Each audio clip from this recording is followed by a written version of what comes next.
Hello everyone, I hope you are enjoying the beautiful actual fall weather that we're getting. So this is the open mic for Mill on the Floss. I have a couple readings for us, which you'll see in Canvas and in the email that I send out, that will help us think about space a little bit more. I think Mill on the Floss is actually a great novel for thinking about space. So ironically, my open mic is not going to deal as strongly with space in the way that I construct the prompt here, but of course feel free to, in the examples that you're looking at from the novel, locate those in sort of spatial moments. So the overarching question I want to consider is this idea of Bildungsroman. So in a lot of ways, space is really crucial to that. The example I'm going to look at, though, does not have as much to do with space. We just got done reading a sensation novel. We're moving to what would be considered a realist novel. And one plot structure of a lot of realist novels is the Bildungsroman. And I've included on Canvas some short material on that in case you just want a little more background on what a Bildungsroman entails. But I want to think about the difference between a female Bildungsroman, which is what Maggie would have, and a Bildungsroman, and how those might be different. So what does it look like for a female heroine to have a Bildungsroman versus a male? And when you look at some of the description I put of Bildungsroman, you'll see why it is so male-centric, and why it is in some ways difficult to imagine a female experiencing a Bildungsroman. So some sort of subset questions might include, how is Maggie not the right kind of girl? And does her Bildungsroman include having to learn to become the right kind of girl? And what does that look like? Or does her growth, is it charted in some other way? Is there evidence of Tom's change so far? And what does that look like? I think that it is easy to not like Tom for how he treats Maggie, but I want us to maybe think about how both Tom and Maggie, their growth and character trajectory are in a lot of ways really restricted by social requirements that are placed on both of them because they are a girl and a boy. Tom's experience at school is a good example of that. So we can think about sort of in what ways do Maggie and Tom experience childhood differently?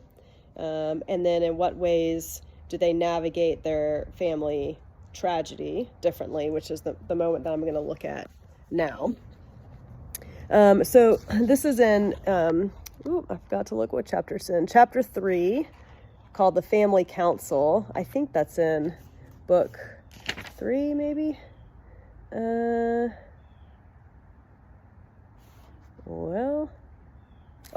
It's in book 3.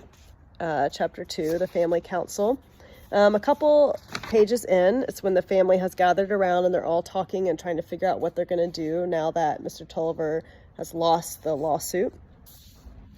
And the aunts and uncles are not being supportive in the way that Maggie and Tom would like them to be. And Maggie gets upset and she jumps up.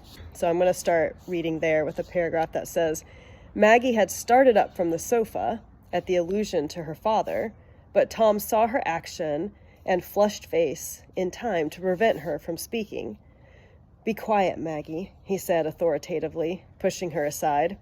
It was a remarkable manifestation of self-command and practical judgment in a lad of 15, that when his Aunt Glegg ceased, he began to speak in a quiet and respectful manner, though with a good deal of trembling in his voice, for his mother's words had cut him to the quick.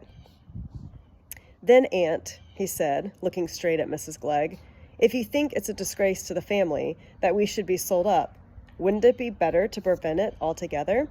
And if you and my Aunt Pullet, he continued, looking at the latter, think of leaving any money to me and Maggie, wouldn't it be better to give it now and pay the debt we're going to be sold up for and save my mother from parting with her furniture?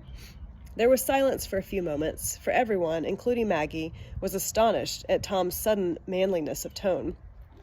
And then I'm going to skip down a little bit for the conversation, which goes back and forth between the aunts and uncles. And during that time, I'm picking back up with the paragraph that says, Tom's countenance had fallen during this conversation, and his lip quivered, but he was determined not to give way. He would behave like a man. Maggie, on the contrary, after her momentary delight in Tom's speech, had relapsed into her state of trembling indignation. Her mother had been standing close by Tom's side and had been clinging to his arm ever since he had last spoken. Maggie suddenly started up and stood in front of them, her eyes flashing like the eyes of a young lioness. "Why do you come then?" she burst out, "talking and interfering with us and scolding us, if you don't mean to do anything to help my poor mother, your own sister. If you've no feeling for her when she's in trouble and won't part with anything, though you would never miss it to save her from pain. Keep away from us then, and don't come to find fault with my father. He was better than any of you. He was kind. He would have helped you if you'd been in trouble. Tom and I don't ever want to have any of your money. If you won't help my mother, we'd rather not have it. We'll do without you." Maggie, having hurled her defiance at aunts and uncles in this way, stood still, with her large dark eyes glaring at them, as if she were ready to await all consequences. And then Mrs. Pullet says, "You haven't seen the end of trouble with that child, Bessie." So I'm interested in the different ways that Tom and Maggie respond in this scene, and how they are marked.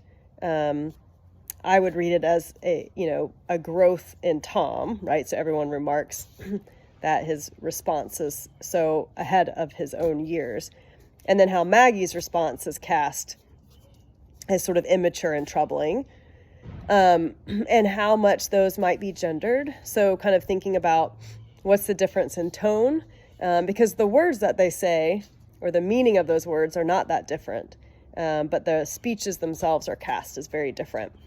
And so how this is an example of sort of the different growth trajectories of the characters, and how gender might constrain that in different ways or represent it in different ways, and how the characters within the book understand Tom and Maggie's development in different ways because of their gender, and whether or not the narrator helps us as readers sort of parse the character responses to Maggie and Tom, and to see them differently than the characters, or whether the narrator is sometimes on the same page as the characters. No pun intended. So essentially that's an example for you all of thinking about Maggie and Tom's growth and this idea of a Bildungsroman and how that is gendered. And just remember to find sort of a specific moment in the text where you could use to talk about either Maggie or Tom, or both, and how their sort of trajectory as a character is being represented.